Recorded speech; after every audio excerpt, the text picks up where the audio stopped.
નમસ્કાર. ધોરણ 9 વિષય ગણિત અને એમાં આપણે બીજા ચેપ્ટરમાં જે બેઝિક થિયરી હતી એના વિશે માહિતી લીધી કે ભાઈ બહુપદી કોને કહેવાય, સહગુણક કોને કહેવાય. સહગુણક કોને કહેવાય તો કે જે ચલની આગળ જોડાયેલો એટલે કે હાથીની જે સૂંઢ હોય એને આપણે સહગુણક કહીશું. એટલે કે જે ચલ છે એની સાથે જોડાયેલો એને આપણે સહગુણક કહેતા હતા. પ્રકારો જોયા તો કે પદોની સંખ્યાને આધારે વર્ગીકરણ કર્યું હતું. કયું તો કે એકપદી, દ્વિપદી, ત્રિપદી. ત્યારબાદ બહુપદીની ઘાતને આધારે આપણે વર્ગીકરણ કર્યું હતું. હવે બરાબર, હવે આપણે આગળ વધીએ. ઉદાહરણ 1 પણ જોયું હતું. એમાં ખાસ જે વિદ્યાર્થીઓ હજી અમારી સાથે નથી જોડાયા, તમારું નામ, ધોરણ અને શહેર એ આ નંબર ઉપર 8866436482 ઉપર વોટ્સઅપ કરી દો, જેથી કરીને અમે તમને અમારા વોટ્સઅપ ગ્રુપમાં જોઈન કરીએ અને આખું એ વર્ષ તમને માહિતી મળતી રહે, મટીરિયલ મળતું રહે. બરાબર. આ ઉપરાંત આપણી યુથ એજ્યુકેશન નામની ટેલિગ્રામ ચેનલ છે, 8866436482 વોટ્સઅપ છે, ત્યાં પણ તમે તમારી ક્વેરીઝ છે મોકલી શકો છો. ફેસબુક પેજ પણ છે તો ફોલો કરો. ઇન્સ્ટાગ્રામ તો ભેગું જ છે આપણું. અને આ જે વિદ્યાકુલની એપ્લિકેશન છે ત્યાં તમને લાઈવ લેક્ચર જોવા મળશે. અને આપણું યુથ એજ્યુકેશનની જે એપ્લિકેશન છે ત્યાં તમને કોઈ પણ ડાઉટ્સ છે એનું સોલ્યુશન ત્યાં વિડીયો સોલ્યુશન મળશે. બરાબર. તો આટલી બધી સુવિધા આપણી પાસે છે અને એ પણ મફત. તો પછી આપણે શા માટે ન જોડાઈએ? બરાબર. ઓકે, આગળ વધીએ તો સ્વાધ્યાય 2.1 જોઈએ કે પ્રશ્ન શું કહે છે કે નીચે આપેલી અભિવ્યક્તિઓ એટલે કે વર્ણન જે તમને દેખાડે છે એ પૈકી કઈ બહુપદી એક ચલ વાળી છે? એમાંથી કઈ બહુપદી એક ચલ વાળી છે? બહુપદી એક ચલ વાળી છે અને કઈ બહુપદી એક ચલ વાળી નથી? તમારા જવાબ માટે કારણ આપો. એટલે કે અહીંયા પેલા એ જોવાનું છે કે બહુપદી છે કે નહીં. બહુપદી થવા માટેની એક શરત મેં તમને કીધી હતી કે ચલની ઘાત પૂર્ણ સંખ્યા હોવી જોઈએ. એનો મતલબ કે 0, 1, 2, 3, 4 થી અનંત સુધી. આ શરત જો તમને ખબર હોય એટલે આપણે નક્કી કરશું કે ભાઈ બહુપદી છે કે કેમ. અને જો બહુપદી છે તો એક ચલ વાળી છે કે કેમ. તો પહેલી કન્ડિશન આપણે ચેક કરશું કે બહુપદી છે કે કેમ. ઓકે, તો બહુપદી ચેક કરવા માટે આપણો નિયમ છે ચલની ઘાત પૂર્ણ હોવી જોઈએ. ચલ છે અહીંયા x, હા એક જ ચલ છે. બહુપદી છે તો કે 2, અહીંયા એક ઘાત છે, અહીંયા કોઈ ન હોય તો x ની 0 ઘાત છે, મતલબ કે પૂર્ણ છે. જો ચલ એક જ છે x, ઘાત જુઓ 4x² એટલે 2, 3x એટલે x ની 1 ઘાત, અહીંયા અચળ પદ 7 છે. મેં લાસ્ટ લેક્ચરમાં કીધું હતું કે 7 એટલે કે અચળ સંખ્યાની બાજુમાં કોઈ ન દેખાતું હોય તો અદ્રશ્ય રીતે આપણે જે મિસ્ટર ઇન્ડિયાની રીતે એ x ની 0 ઘાત એટલે જે ચલ છે એની 0 ઘાત સંતાયેલી બેઠી હોય. એનો મતલબ કે બે શરત પાલન થાય છે. એક તો એક ચલ છે તો કે આપેલ અભિવ્યક્તિ શું છે? એક ચલ બહુપદી છે. કારણ પેલામાં અહીંયા લખું છું, દરેક વખતે હું નહીં લખું. કારણ શું છે તો જરા જુઓ. કારણ એ છે કે અહીં એક જ ચલ x છે કે એક જ ચલ x છે કે જેની દરેક ઘાત પૂર્ણ છે. આ પહેલી વખત કારણ લખું છું, પછી દર વખતે એમાં નાના નાના ચેન્જીસ કરવાના છે. તો આપેલ અભિવ્યક્તિ છે કેવી છે? એક ચલ બહુપદી છે? હા છે. શું કામ? તો કે એક જ ચલ આપેલો છે x અને પછી દરેકની ઘાત કેવી છે? પૂર્ણ છે. ક્લિયર થાય? હવે આગળ વધીએ. અહીંયા જુઓ y² પ્લસ √2.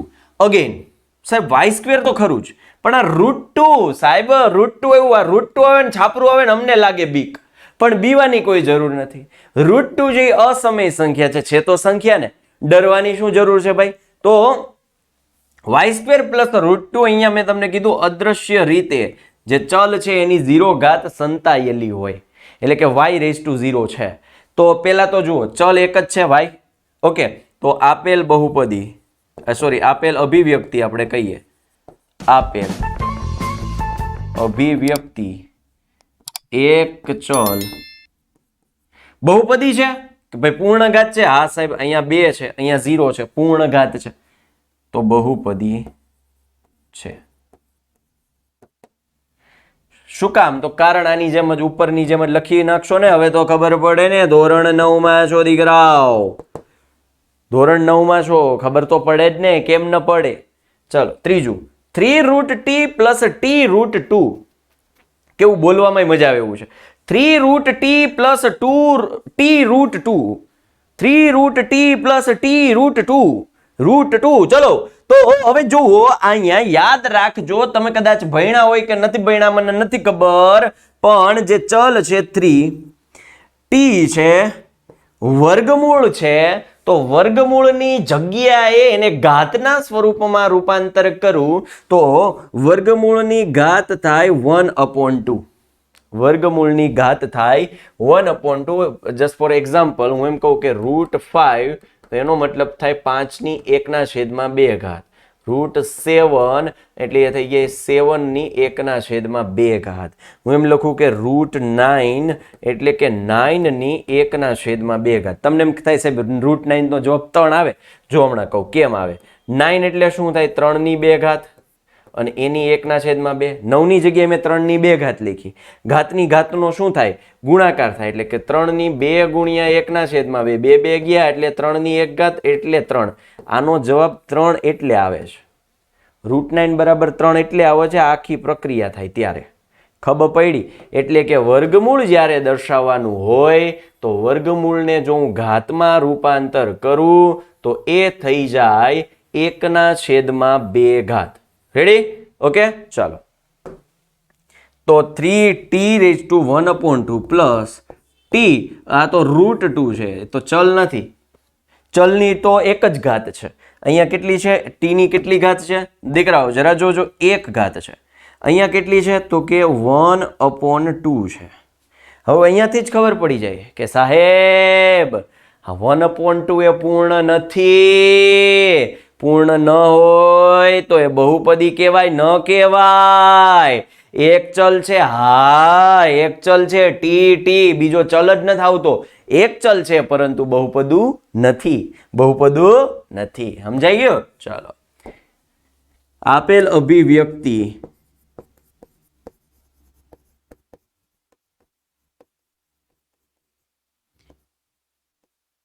એક ચલ વાળી છે પરંતુ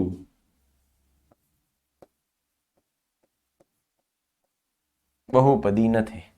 શું કામ? તો કારણ તમે લખતા આવડે કે અહીં t ની 1/2 ઘાત એટલે કે t⁻1/2 માં 1/2 એ પૂર્ણ સંખ્યા નથી, એટલે બહુપદી નથી. પણ ચલ કોણ છે? 1. કોણ? t. રેડી? ઓકે, સમજાય? બરાબર ને? ચલો આગળ વધીએ. તો આ જુઓ, આમાં થોડીક મજા આવે સાહેબ. જો y ની 1 ઘાત છે, અહીંયા y ની 1 ઘાત છે. યસ સર, પૂર્ણ સંખ્યા છે એટલે આપણે ચાલો આપણું ગાડું આગળ ચલાવીએ તો આ એક ચલ વાળી બહુપદી છે. પણ ના બેટા, ના ના ના ના, એવું ન થાય, એવું ન થાય. આનું જો તમે સાદું રૂપ આપો તો એનું સાદું રૂપ કંઈક આવું મળશે. કેવું મળશે? આવું નહીં, કહું તમને. બરાબર?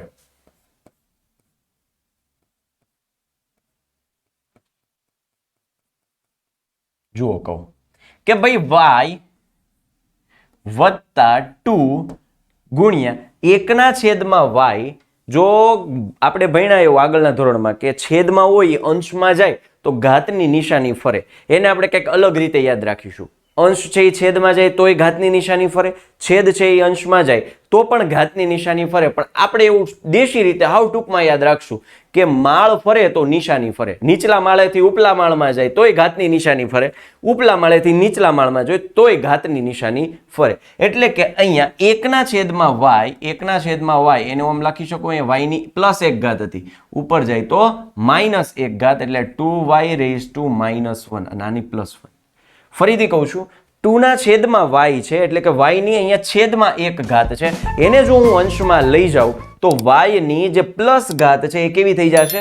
માઇનસ. એટલે આપણે એવું યાદ રાખશું કે માળ ફરે એટલે નિશાની ફરે. નીચલા માળેથી હું ઉપલા માળે લઈ ગયો એટલે ઘાતની નિશાની ફરી ગઈ. અને હવે તો કે આપણો ટાર્ગેટ હતો સાહેબ, અહીં ધ્યાન છે જ અમારું, લક્ષ્ય એક જ, ચલની ઘાત પૂર્ણ હોવી જોઈએ, પણ નથી. ના ના નથી. કેમ? અહીં માઇનસ બનાવ્યું તો કે શું છે? એક ચલ વાળી છે વાય વાય, એક ચલ છે. આપેલ અભિવ્યક્તિ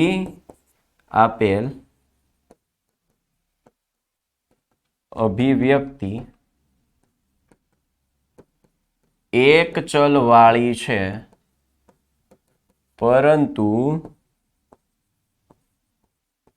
બહુપદી નથી. શું કામ? તો કે તમને ખબર છે કે અહીંયા ઘાત છે એ પૂર્ણ નથી. ક્લિયર થાય?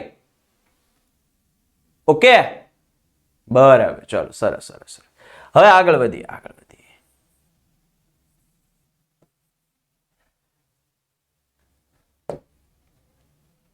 હવે અહીંયા જુઓ સાહેબ, અમને તો અહીંયા જોતા જ ખબર પડી ગઈ. આપેલ બહુપદી એટલે કે પદાવલી જે છે એમાં ઘાત તો ઠીક છે, પૂર્ણ છે કે ભાઈ 10, 3 અને 50, 10, 3 અને 50, પણ ચલ અલગ અલગ છે. તો આપેલ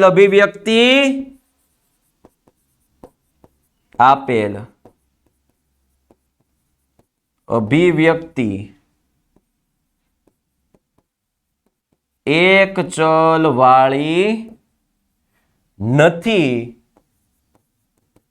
પરંતુ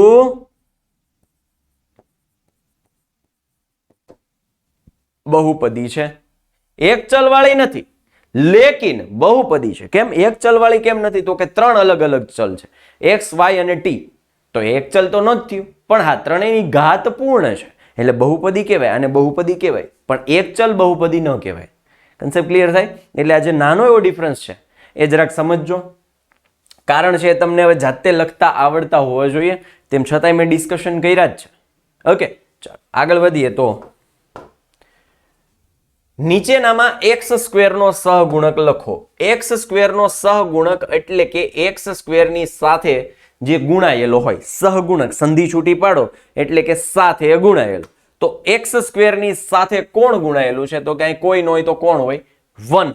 કોણ હોય? 1.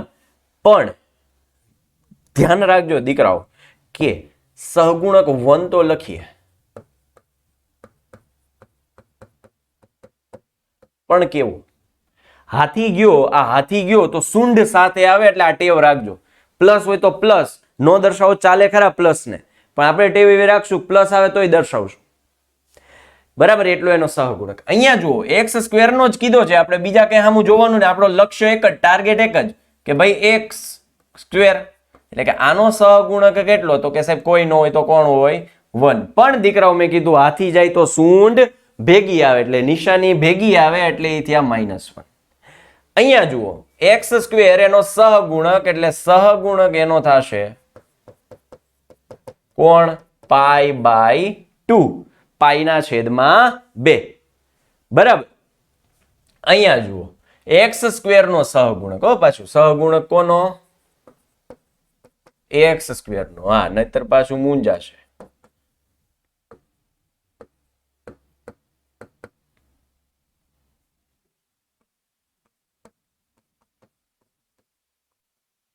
છે x સ્ક્વેર વાળું પદ છે સાહેબ? x સ્ક્વેર વાળું પદ જ નથી. ના રહેગા બાંસ ના બજેગી બાંસુરી, તો x સ્ક્વેર વાળું પદ જ નથી. એનો મતલબ કે હકીકતમાં જો અહીં છે ખરા x સ્ક્વેર વાળું, પણ કેવી રીતે? 0x square. સહગુણક શું હશે? 0. એટલે x સ્ક્વેર એટલે 0 ગુણાઈ ગયા. યાદ કરો મેં કીધું હતું બહુપદીના પ્રકાર વખતે કીધું હતું કે એને એટલે કે x સ્ક્વેરના સહગુણકને 0 લઈ ન શકાય. જો લઈએ તો એ ગાયબ થઈ જાય. એટલે અહીંયા કેવો થઈ જાય? એનો સહગુણક 0. હવે અહીંયા એવું કીધું છે કે 35 ઘાતાંક વાળી દ્વિપદી. જો અહીંયા થિયરી કામ લાગશે. 35 ઘાતાંક એટલે મોટામાં મોટી ઘાત કેટલી હોવી જોઈએ? 35. એટલે હું લખું છું y ની 35 ઘાત. ચલ ગમે એ લઈએ. પાછું દ્વિપદી કીધી છે એટલે 2 પદ લેવાના છે. એટલે હું જે y બીજો લીધો ચલ 2 પદ કરવાના જ, પણ આ બીજી ઘાત છે હું આના કરતા હંમેશા નાની લઈશ, મોટી લઈશ તો 35 ઘાતાંક વાળી નહીં બને. એટલે આ આપણા 2 પદ થઈ ગયા. આ ઉદાહરણ, એક ઉદાહરણ થઈ ગયું. શું કીધું? 35 ઘાતાંક એટલે મોટામાં મોટી ઘાત 35 હોવી જોઈએ વાળી દ્વિપદી એટલે 2 પદ, અને જે બીજા પદની ઘાત છે 35 કરતા નાની હોવી જોઈએ તો અને તો જ આ શરતનું પાલન થાય. હવે તમને કોઈ એમ કે આની જગ્યાએ મારે 3/2 મૂકવો હોય તો ચાલે? હા ચાલે. હું એમ લખું -19/7 ચાલે? હા ચાલે. હવે તો અસંખ્ય ઉદાહરણો બની શકે. પેલા કન્સેપ્ટ આપણો ટાર્ગેટ ખબર હોવી જોઈએ. એક તો મોટામાં મોટી ઘાત 35 હોવી જોઈએ અને બીજું દ્વિપદી હોવી જોઈએ, એટલે કે 2 પદ હોવા જોઈએ. હવે આગળ વધીએ. હજી આપણને એમ કીધું છે અને 100 ઘાતાંક વાળી એક પદીનું કોઈ ઉદાહરણ આપો. 100 ઘાતાંક એટલે કે મોટામાં મોટી ઘાત કેટલી હોવી જોઈએ? 100. એટલે કે હું તમને એમ લખી દઉં કે y, અહીંયા y લીધું તો અહીંયા હાલો x લઉં, એવું કઈ જરૂરી નથી, મને કોઈ x સાથે દુશ્મની નથી. તો x ની કેટલી છે? 100 ઘાત. મોટામાં મોટી આપણે કેટલી લાવવાની છે? 100. હવે એક જ પદ કીધું છે તો હું આમને મૂકી દઉં તો મારો જવાબ સાચો પડે. પણ મને એમ મન થાય કે ભાઈ 27 ના છેદમાં 5 મૂકવા દે ને, મને એમ થાય -27 ના છેદમાં 5 મૂકવા દે ને. એટલે આવા તો અનંત આવા ઉકેલો મળે. પણ આપણી મોટામાં મોટી ઘાત કેવી હોવી જોઈએ? 100. પાછું એક પદ હોવું જોઈએ. એટલે આપણી 2 શરતો છે, 2 શરતનું અહીંયા પાલન થવું જોઈએ. એક તો મોટામાં મોટી ઘાત 100 હોવી જોઈએ અને એક પદ હોવું જોઈએ. ક્લિયર? ઓકે, ચાલો. એટલે આ ઉદાહરણ તમે ગમે એ લખી શકો પણ શરત ભૂલાવી જોઈએ નહીં. હવે અહીંયા જુઓ, નીચે આપેલ બહુપદીઓની ઘાત જણાવો. ઘાત જણાવવું એટલે કે મોટામાં મોટી ઘાત. ચલ પકડવાનો, પહેલા તો ગમે ત્યાંથી કાટલો પકડીને ચલને લઈ આવવાનો. ચલ હાલે ઊભો રે, તારી મોટામાં મોટી ઘાત બતાય. એટલે એ આફોડું બોલશે ને આપણે જે જવાબ મળે ને એ લખવાનું. ભાઈ અહીંયા જુઓ, ચલ કોણ છે? તો કે x. x ને પકડીને લઈ આવ્યા, પણ એમાં મોટામાં મોટી ઘાત કઈ છે? અહીં 3 છે, અહીં 2 છે, અહીંયા 1 છે. એટલે કે બહુપદીની ઘાત શું થશે ભાઈ? બહુપદીની ઘાત શું થશે? તો હવે તમને જવાબ મળી ગયો છે. મળી ગયો છે ને? કોઈ મિલ ગયા, મુझे આન્સર મિલ ગયા. હા, તો કે બહુપદીની ઘાત કેટલી છે? તો કે 3. અહીંયા બહુપદીની ઘાત હવે તમે જ મને કહેશો 4 - y² છે. y² એટલે બહુપદીની ઘાત કેટલી થશે? તો હું નહીં તો અહીંયા જુઓ, ચલ કોણ છે? t. ચલ કોણ છે? t. t ની મોટામાં મોટી ઘાત કઈ છે અહીંયા? તો કે અહીંયા તો t છે જ નહીં, નથી તો શું હોય? t ની 0 ઘાત. તો અહીંયા છે હું? તો કે બહુપદીની ઘાત કોણ થશે? 1. અહીંયા બહુપદી સાહેબ ચલ જ નથી દેખાતો, પણ ચલ નો દેખાય તો આપણે આગળના દાખલામાં જોયું હતું. જે ચલ દેખાતો જ નથી તો એની સાથે કોણ જોડાયેલો? મિસ્ટર ઇન્ડિયા તરીકે લાલ ચશ્મા પહેરવા પડે તો આપણને અહીંયા કોઈ પણ ચલની 0 ઘાત દેખાય, અદ્રશ્ય સ્વરૂપે બાજુમાં બેઠી હોય. એટલે કે અચળ પદની બાજુમાં જો તમને ચલ નથી દેખાતો તો એની ઘાત શું સમજવાની? 0. એટલે આપેલ બહુપદીની ઘાત શું થઈ ગઈ? બહુપદીની ઘાત 0. ઓકે, તો આ વાત થઈ આપણે સ્વાધ્યાય 2.1 નો બીજો ક્વેશ્ચન, ત્રીજો ક્વેશ્ચન અને ચોથો ક્વેશ્ચન. બરાબર, ચાલો. આ ઉપરાંત તમે અત્યારે 9મું ધોરણ જે રીતે ભણી રહ્યા છો એવી જ રીતે લાઈવ અને સાથે સાથે તમને જો કંઈ ડાઉટ્સ હોય કે માનો કે આગળના આ દાખલામાં તમને ન સમજાણું સાહેબ આ -27/5 કેમ આવ્યો, તો એ તરત જ પૂછવા માટે લાઈવ ચેટ બોક્સ હોય તો તમારો ડાઉટ છે લાઈવમાં તમે પૂછી શકો, તમારું સોલ્યુશન તમને તરત મળે. આવી રીતે લાઈવમાં ભણવા માટે તમે આજે જ જોડાઓ. બહુ નજીવી એવી કિંમત, બહુ નજીવી એવી ફીસ સાથે, અને જે કંઈ પણ ક્વેરીઝ છે, પ્રશ્નો છે, મૂંઝવણ છે એ આ નંબર ઉપર કોલ કરો. ભાઈ 9924455400 આ નંબર ઉપર કોલ કરીને તમે દરેક માહિતી મેળવી શકો છો કે સાહેબ અમારે કઈ રીતે જોડાવવું, શું શું મળશે, ક્યારે લેક્ચર છે, શું ટાઈમ ટેબલ છે, અમને કઈ કઈ વસ્તુ કઈ રીતે મળશે, દરેક પ્રશ્નનો જવાબ તમને ત્યાંથી મળશે. બરાબર. આ ઉપરાંત તમારા નજીકમાં સગા સંબંધીઓ આડોશ પાડોશમાં 11 12માં કોમર્સમાં હોય તો એને પણ જરા કહેજો કે ભાઈ એકાઉન્ટ, આંકડાશાસ્ત્ર, અર્થશાસ્ત્ર, બીએન અંગ્રેજી એવા મુખ્ય 5 વિષયો અને 9 10 માટે મુખ્ય 4 વિષયો એનો લાઈવ બેચ છે ચાલુ થઈ ગયો છે. અને આ લાઈવ બેચમાં જોડાવા માટે હાલ અત્યારે જ આ નંબર ઉપર કોન્ટેક્ટ કરો. ઓકે, ચાલો આગળ વધીએ. તો આપણને 5મો પ્રશ્ન એવો પૂછે છે કે નીચે આપેલ બહુપદીઓને સુરેખ, દ્વિઘાત કે ત્રિઘાત બહુપદીમાં વર્ગીકૃત કરો.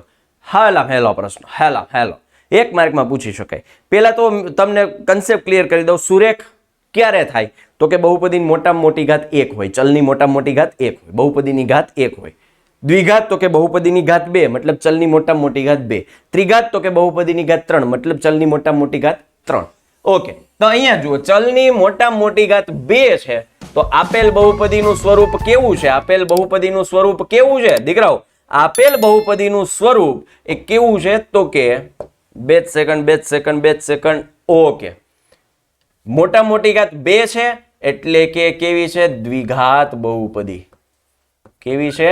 દ્વિઘાત બહુપદી. ઓકે, ત્યારબાદ આગળ વધીએ તો અહીંયા જુઓ ચલની મોટામાં મોટી ઘાત કોણ દેખાય? તીડી. વિઠ્ઠલ તીડી. તીડી દેખાય ને? 3. એટલે અહીંયા જુઓ આપેલ બહુપદીની મોટામાં મોટી ઘાત 3 હોય તો આપણને ખબર છે એને શું કહેવાય? ત્રિઘાત બહુપદી. બરાબર, ત્રિઘાત બહુપદી. ત્રિઘાત બહુપદી. ચલો હવે અહીંયા જુઓ, ચલ જુઓ. આ ચલ પેલા તો કોણ છે? કાટલો પકડીને લઈ આવો એને, એ ચલ છે વાય. y ની અહીંયા મોટામાં મોટી ઘાત કોણ દેખાય? તો કે સાહેબ 2.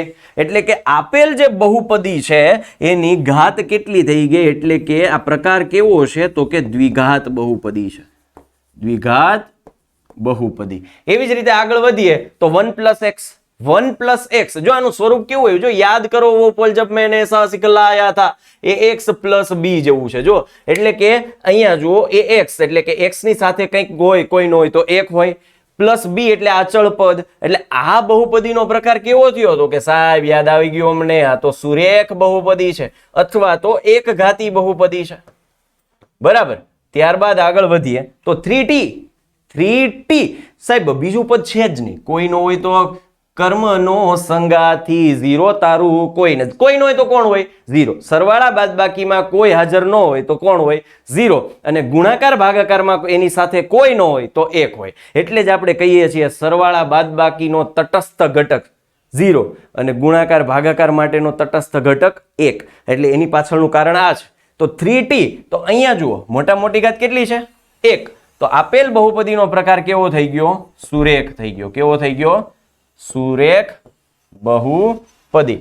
ઓકે, સુરેખ બહુપદી. હવે જુઓ અહીંયા છે r².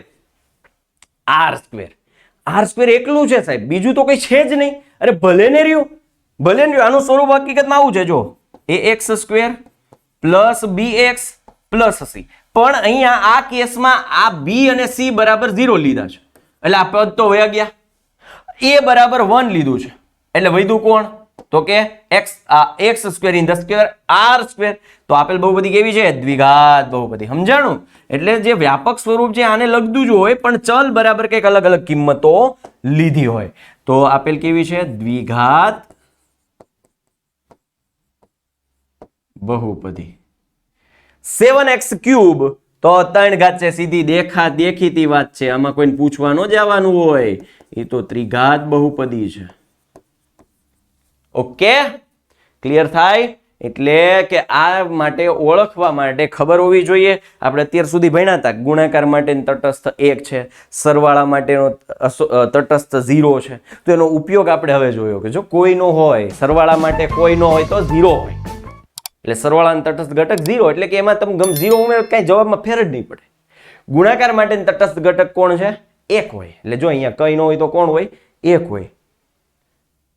અહીંયા સમજાણું કે નહીં સમજાણું? એટલે તો આવા બેઝિક માહિતી ખબર છે, પણ ઉપયોગ ક્યાં કરવાનો એ નહોતી ખબર. અને 99% કેસમાં તમને નહીં ખબર હોય તટસ્થ ઘટકનો ઉપયોગ ક્યાં? તો કે જો આવા કેસમાં કોઈ નો હોય તો 0 હોય. ઓકે, ચાલ આગળ વધીએ. તો આ ઉપરાંત આપણી પાસે 11,000 થી પણ વધારે વિડીયો છે. કદાચ વધી પણ જાય ધીમે ધીમે, એમાં કન્ટિન્યુઅસ ગ્રોથ છે. સાથે સાથે વિદ્યાકુલની એપ્લિકેશન ગૂગલ પ્લે સ્ટોર ઉપર છે, યુથ એજ્યુકેશનની ગૂગલ પ્લે સ્ટોર ઉપર છે. હેલ્પલાઇન નંબર તો છે જ આપણી પાસે 9924454000 981484 બરાબર. આ નંબર ઉપર કોન્ટેક્ટ કરીને તમને મૂંઝવતા પ્રશ્નોનું સોલ્યુશન આજે જ મેળવીને આજે જ જોડાઈ જાઓ. આપણો અભ્યાસક્રમ અટકવો ના જોઈએ.